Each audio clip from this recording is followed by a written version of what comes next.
هنا قاعدة نحضر في خلوط متاع واحد تاع كيك. تعرفوني عاد تعودتوا بيا انه الكيك لازم يكون ديما موجود في فطور الصباح ولا في اللمجه متاع غزال ولا اللي هو لازم ديما نعمل كعبه كيك. لهنا نخزروا حضرت الخليط، وهذه راهي فورمه ما تقولوش بها كيفك، راهي قديمه قديمه قديمه قديمه برشا، يعني كالنوع متاع اول ما طلع.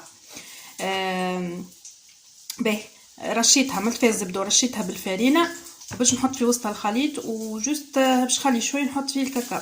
بالنسبه للمقادير نتاع الكيك خديت كعبه ايش اسمها يا ربي، كعب عظام، وكيس نتاع حليب، ومغرفتين زيت، ونص كيس نتاع سكر، اقل شويه من نص كيس سكر باش ما تجيش حلوه برشا، ساشي سكر فانيليا وساشي خميره فانيليا.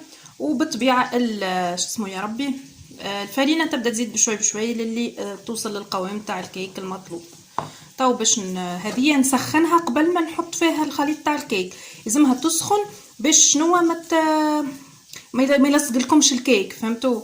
باش نحط هذه تسخن، نحط بالطبيعه تحتها الشبكه، نحطها تسخن ونصب شويه من الخليط، والباقي نحط فيه الكاكاو ونزود نعاود نصب. هاني تو نوريكم كيفاش. هاي طابت الكيكه، اما جتني من هنا اعلى من هنا الحقيقه. شوفوا القوام تاعها،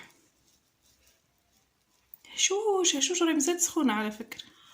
ديما من وسط راهي تغمق لي، والله العظيم لا هي كحلة كيما موجود في الفيديو. ما فهمتش والله، لا فهمت علاش هكا، علاش تبان في الفيديو الحاجة ما فهمتش.